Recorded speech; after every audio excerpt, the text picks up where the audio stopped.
তখনই অভিশাপ দিলেন, সঙ্গে সঙ্গে নহুষ সর্প হয়ে গেলেন। ব্রাহ্মণের ঘাড়ে চেপে, সাধুর ঘাড়ে চেপে কেউ যদি কোথাও যায়, মনে রাখবে সেখান থেকেই তার বিনাশ শুরু হয়ে যায়। প্রেম সে বলো। তার জন্য কোনো সময় ভুলেও নিজের ঘরের মধ্যে কোনো নিম্ন কাজের জন্য কোনো ব্রাহ্মণকে, কোনো বৈষ্ণবকে সেখানে কাজে রাখতে নেই। কোন সময় কোন অপরাধ হয়ে যাবে, আর সেই অপরাধে তোমাকে বিনাশের রাস্তায়। রাজা নহুষ সপ্তঋষির ঘাড়ে চেপে ইন্দ্রপত্নী শচীকে বিবাহ করতে যাচ্ছে। বিচার করে দেখো কত আস্পর্ধা। কাদের ঘাড়ে চেপে? হ্যাঁ, সপ্তঋষিদের ঘাড়ে চেপে। যে সময় ইন্দ্রকে ব্রহ্মহত্যার দোষ লাগলো, ইন্দ্র তখন স্বর্গ ত্যাগ করে চলে গেছিল। তখন স্বর্গের রাজত্ব কে সামলাবে? তার জন্য তখন চন্দ্রবংশী রাজা নহুষ, তিনি পরম প্রতাপী ছিলেন, পরম নিষ্ঠাবান ছিলেন।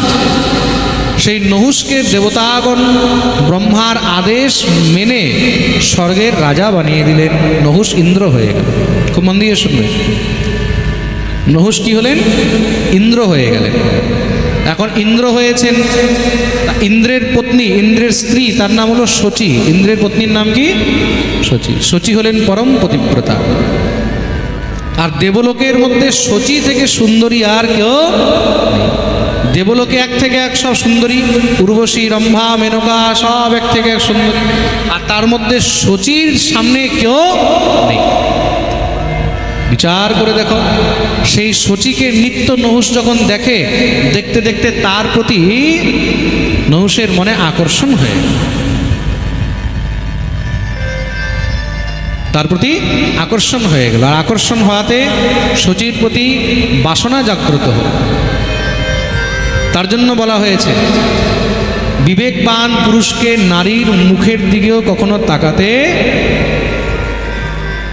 নারীনাম নয়নাদেশ সুরাণাম বিদুর্জয়। একবার যদি কোনো স্ত্রী জাতির উপরে কেউ আকর্ষিত হয়ে যায়, মনে রাখবে তখন দেবতারাও তাকে বাঁচাতে পারবে। কেন? অগ্নি তুল্য সমানারি ঘৃততুল্য সমো নরঃ। শাস্ত্রের মধ্যে নারীকে অগ্নির সমান বলা হয়েছে। কিসের সমান? জোরে বলো। আগুনের সমান। আর ঘৃততুল্য সমো নরঃ, নরকে, পুরুষকে ঘৃতের সমান বলা হয়েছে। অগ্নির কাছে যাবে, সেখানে জ্বলে শেষ। প্রেম সে বলো। তার জন্য নারী থেকে বিবেকবান পুরুষ সবসময় দূরে থাকে। কোন সময় কোথায় গিয়ে মতি ভ্রষ্ট হয়ে যায়, এটা কেউ বলতে।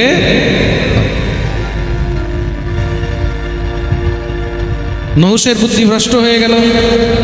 শচীর কাছে গিয়ে বলছে, আমি তোমাকে বিবাহ করতে চাই। শচী বললেন, ছি ছি ছি, আপনি কি বলছেন? আমি কার অর্ধাঙ্গিনী, কার স্ত্রী, আমি ইন্দ্রের পত্নী। আপনি কি করে বলছেন একজনের স্ত্রীকে আপনি তার সঙ্গে বিবাহ করবেন?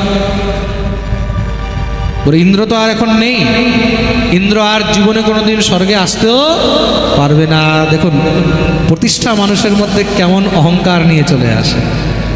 মহাপ্রভু কেন বলে গেছেন, প্রতিষ্ঠা সুকরি বিষ্ঠা। নহুষের মতন পুণ্যবান রাজা, নহুষের মতন চরিত্রবান রাজা, নহুষের মতন পরম প্রতাপী রাজা এই সংসারে যে পুণ্যবান, যে চরিত্রবান, যে মহাবৈষ্ণব, যে পরম প্রতাপী, তারও কোন সময় পতন হয়ে যাবে এটাও কেউ বলতে পারবে। খুব মন দিয়ে শুনবে। কার চরিত্র খুব ভালো, কার নিষ্ঠা খুব ভজন করে, কিন্তু কোন সময় কোন কারণে যে তার বুদ্ধি ভ্রষ্ট হয়ে যাবে এটা কেউ বলতে পারে। প্রেম সে বলো। তো নহুষের মতন পুণ্যবান রাজা, ইন্দ্র তো যাকে তাকে বানানো হয় না। ইন্দ্র হওয়ার জন্য তো একটা যোগ্যতা চাই। ইন্দ্র হওয়ার জন্য একটা যোগ্যতা চাই। তা নহুষের মধ্যে সেই যোগ্যতা ছিল, সেই কোয়ালিটি ছিল বলে নহুষকে রাজা বানানো হলো। আর সেই নহুষের যখন প্রতিষ্ঠা হলো, যখন ইন্দ্র পদ পেয়ে গেল, তখন অভিমান হয়ে গেল, আমার সামনে আর কে আছে। শচীকে বলছে, এখন তো আমি ইন্দ্র, তাহলে তুমি আমাকে বিবাহ করো। শচী তো চিন্তায় পড়ে গেলেন। শচী বললেন, আমাকে একটু সময় দেন বিচার করার জন্য। নহুষ বলল, ঠিক আছে, তুমি বিচার করে না। কামাসক্ত নহুষ প্রতীক্ষা করছে ইন্দ্রাণী শচী কি জবাব দেবে। শচী দেবগুরু বৃহস্পতির কাছে গিয়ে কাঁদতে লাগলেন, গুরুদেব আমাকে বাঁচান, আমার রক্ষা করুন। জীবনে যখন কোনো রাস্তা দেখতে পাবে না, তখন একটি জায়গা আছে, সেটা হলো গুরুদেবের চরণ। তখন গুরুদেবের শরণাপন্ন হয়ে যাবে। কেন এই সংসার থেকে, সংসারের সমস্ত মহারাজ দুঃখ থেকে, সংসারের সমস্ত মহারাজ বিপত্তি থেকে তোমাকে গুরুদেবী একমাত্র বাঁচাতে পারে। প্রেম সে বলো। এক রানী ছিল, খুব সুন্দর একটি প্রসঙ্গ মনে পড়ল। সেই রানীর একটা পোষা টিয়া পাখি ছিল। সেই টিয়া পাখিটা খুব সুন্দর কথা বলতো। সেই রানী পরম ভক্তিমতী ছিলেন। সেই রানীকে এক পাঠক নিত্য পাঠ শোনাতে আসতেন। রানীর ইচ্ছা হতো রোজ আমি পাঠ শুনতে যাই।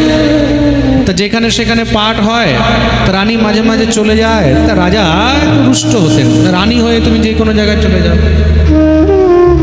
এখন যেরকম রাজনগরে পাঠ হচ্ছে, আশেপাশে পাঠ হচ্ছে, ধরো না এখন এখানকার রানী ভক্তিমতী, তো যেখানে পাঠ হয় ওখানে চলে যায়, সেখানে গিয়ে সব ভক্তদের সঙ্গে বসে পাঠ শুনতে শুরু করে দেয়।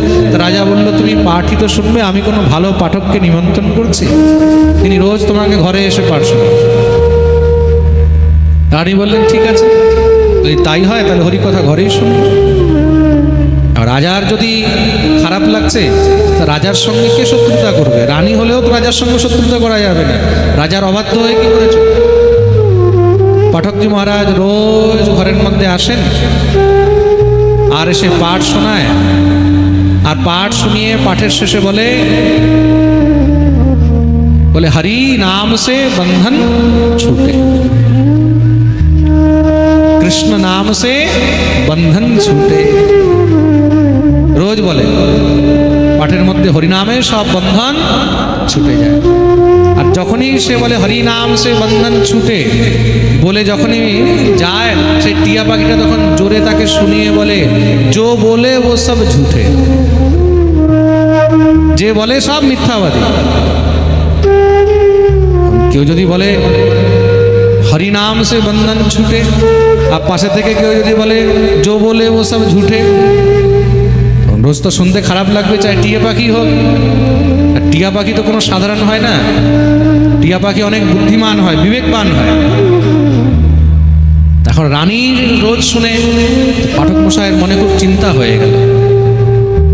একদিন সেই পাঠক মশাই একান্তে সেই টিয়া পাখিটাকে জিজ্ঞাসা করছে, আচ্ছা সুখ, রোজ আমি বলি যে কৃষ্ণ নাম সে বন্ধন ছুটে, হরি নাম সে বন্ধন ছুটে, আর তুমি রোজ আমাকে শোনাও जो बोले वो सब झूठे, কেন?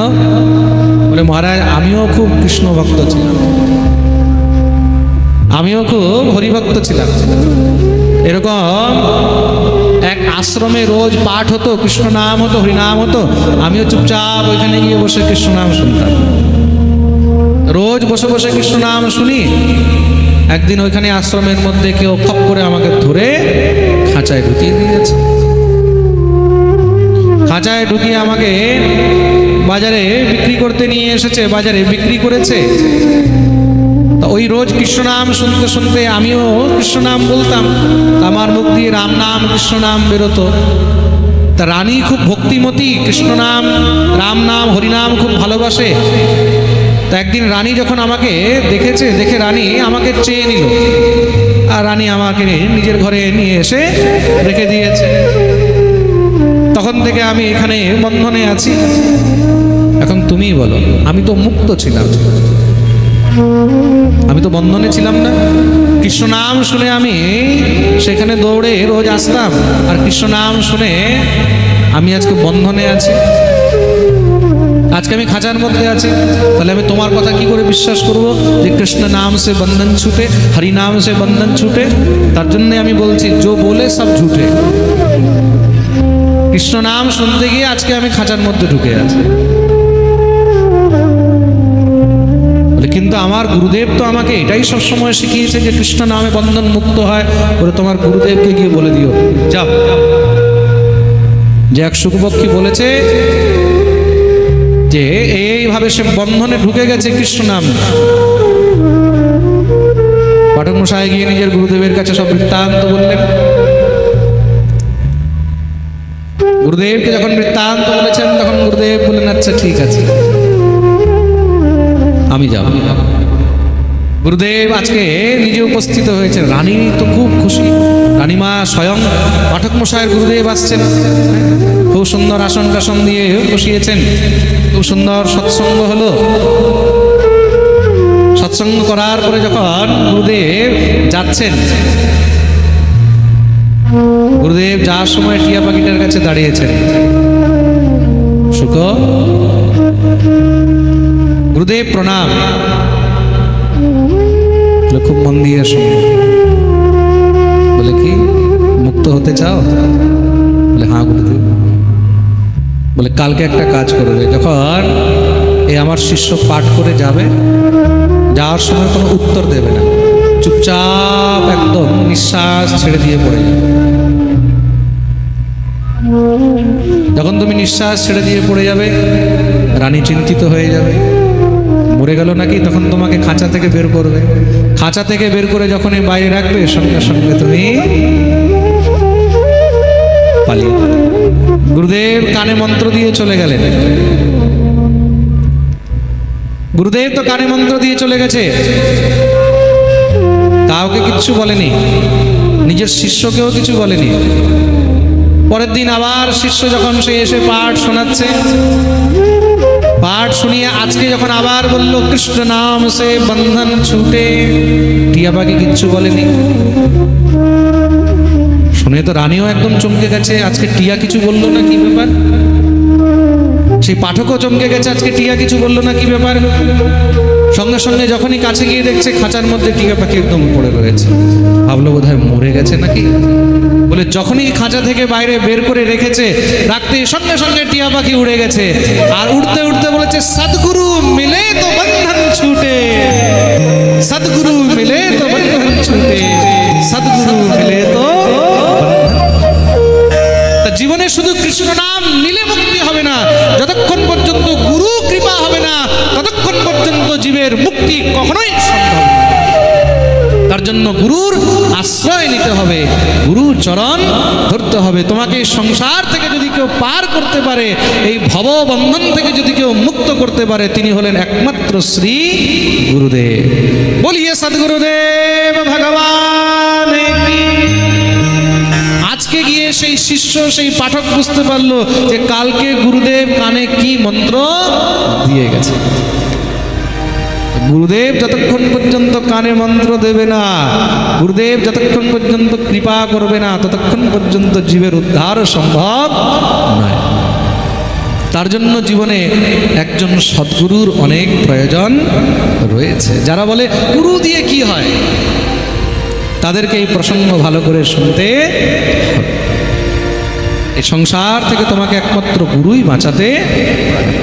জীবনে যখন কোনো সংকট হবে, যখন কোনো সংশয় হবে, যখন দেখবে কোনো রাস্তা পাচ্ছ না, তখন গুরুদেবের কাছে। ভগবতী ইন্দ্রাণী শচী গুরুদেব বৃহস্পতির কাছে গিয়ে কাঁদতে লেগেছেন, গুরুদেব আমি কি করব, আমাকে কি করা উচিত?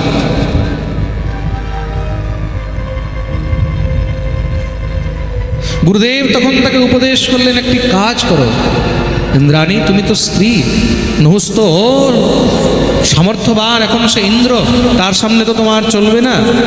তুমি তার কাছে একটি শর্ত রাখবে। কি? তুমি তাকে বলবে, যদি সে সপ্তঋষির ঘাড়ে চেপে পালকিতে বসে আসতে পারে তোমাকে বিয়ে করতে, তাহলে তুমি তাকে বিয়ে করো। নহুষ যখন ইন্দ্রাণীর কাছে গেছে, ইন্দ্রাণী বলল আমি রাজি। নহুষ জিজ্ঞাসা করছে কি বিচার হলো তোমার? বলে আমি রাজি বিবাহ করতে, কিন্তু আমার একটি শর্ত রয়েছে। কি? বলে যদি তুমি আমাকে বিয়ে করতে সপ্তঋষির ঘাড়ে চেপে পালকিতে বসে আসতে পারো তাহলে আমি তোমাকে বিবাহ করব। গুরু বৃহস্পতি এরকম কেন বললেন তিনি জানেন। সাধুর ঘাড়ে, ব্রাহ্মণের ঘাড়ে, ঋষির ঘাড়ে সে যদি একবার বসে সেখান থেকেই তার পতন শুরু হয়। নহুষ গিয়ে সপ্তঋষির কাছে নিবেদন করলেন, হে মহামুনি, আমি শচীকে বিবাহ করতে চাই। সপ্তঋষি আগেই বুঝে গেলেন এর বুদ্ধি ভ্রষ্ট হয়ে গেছে, কিন্তু যেহেতু ইন্দ্র পদে আছে তার জন্য তাকে সম্মান করলেন। তা আমাদের কাছে কি চাও? বলে শচী বলছে যে আপনারা যদি পালকির মধ্যে বসিয়ে আমাকে ঘাড়ে করে নিয়ে যান তাহলে সে বিবাহ করবে। তা কৃপা করে আপনারা আমার উপরে একটু এই অবদান করুন। সপ্তঋষি বললেন ঠিক আছে, এখন তার নিয়তিতে যা লেখা আছে তাই হবে। সপ্তঋষিগণ তাকে পালকির মধ্যে বসিয়ে ঘাড়ে চাপিয়ে নিয়ে যাচ্ছে। এবার ঋষিগণ যখন চলতে চলতে একটু দেরি হচ্ছে তো, আর কামাসক্ত নহুষ কবে শচীকে পাবো, কবে শচীকে পাবো। কেন, মানুষ যখন কামাসক্ত হয়, যখন কামাতুর হয়, তখন কি হয়? অন্ধ হয়ে যায়। তখন আর কিচ্ছু দেখতে পায় না, না তার লজ্জা থাকে, না তার ভয় থাকে। কামা তোরাণাম না ভয়ম লজ্জা, তখন তার ভিতরে না ভয় থাকে না লজ্জা থাকে।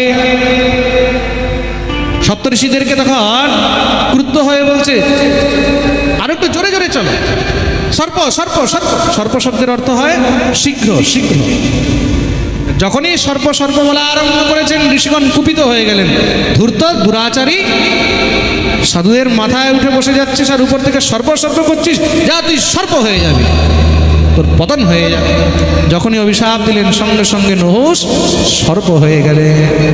বলিয়ে ভক্তবৎসল ভগবান কি গুরু কৃপায় শচী নহুষের সেই দৃষ্টি থেকে মুক্ত হয়ে, আর সাধুর অপমানে নহুষ সর্প হয়ে গেল।